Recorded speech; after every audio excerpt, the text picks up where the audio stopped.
पुनरपि जननं पुनरपि मरणं पुनरपि जननी जठरे शयनಂ ಇಹ ಸಂಸಾರೇ ಬಹುದುಸ್ತಾರೆ ಕೃಪಯಾ ಪಾರೆ ಪಾಹಿ ಮುರಾರೆ ಅಂತ.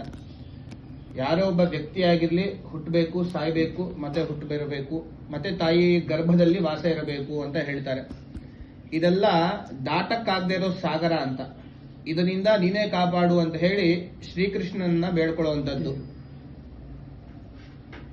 ಮನುಷ್ಯ ಜನ್ಮ ನಮಗೆ ಸಿಗುವಂಥದ್ದು 84 ಲಕ್ಷ ಜೀವಿಗಳಾಗಿ ಹುಟ್ಟಿದ ಮೇಲೆ ನಮಗೆ ಸಿಗುವಂಥದ್ದು ಜನ್ಮ ಮನುಷ್ಯ ಜನ್ಮ ಅಂತ ಹೇಳ್ತಾರೆ. ಆ ಮನುಷ್ಯ ಜನ್ಮದಲ್ಲಿ ನಾವು ಪುಣ್ಯವನ್ನ ಮಾಡಬೇಕು ಅಂತ. ಈ ಒಂದು ಮನುಷ್ಯ ಜನ್ಮ ನಮಗೆ ಸಿಕ್ಕಿದೆ ಅಂದ್ರೆ ನಾವು ಅದನ್ನ ಸದುಪಯೋಗ ಪಡಿಸ್ಕೊಬೇಕು ಅಂತ ಹೇಳ್ತಾರೆ. ಏನು ಸದುಪಯೋಗ ಪಡಿಸ್ಕೊಳ್ಳೋದು ಅಂದ್ರೆ, ಮನುಷ್ಯನಾಗಿ ಹುಟ್ಟಿದ ಮೇಲೆ ಪುಣ್ಯ ಮಾಡಲಿಕ್ಕೆ ಮನುಷ್ಯನಿಗೆ ಮಾತ್ರನೇ ಆಗೋದು. ಒಂದು ನಾಯಿ ಆಗಿರ್ಬೋದು, ಯಾವುದೇ ಒಂದು ಪ್ರಾಣಿಗಳಾಗಿರ್ಬೋದು, ದೇವರ ನಾಮ ಹೇಳೋ ಶಕ್ತಿ ಅದಕ್ಕಿಲ್ಲ, ದೇವರ ನಾಮ ಕೇಳುವಂತ ಜ್ಞಾನನೂ ಅದಕ್ಕಿಲ್ಲ. ಅಪ್ಪಿತಪ್ಪಿ ಅದೇನಾದ್ರೂ ದೇವಸ್ಥಾನಕ್ಕೆ ಬಂದ್ರೆ ನಾವೇ ಓಡಿಸ್ಬಿಡ್ತೀವಿ ಅಲ್ವಾ. ಮನುಷ್ಯನಾಗಿರುವಂತ ನಾವೇ ಪುಣ್ಯ ಮಾಡ್ಲಿಕ್ಕೆ ಸಾಧ್ಯ. ಪುಣ್ಯ ಅಂದ್ರೆ ಏನು? ಪ್ರತಿನಿತ್ಯ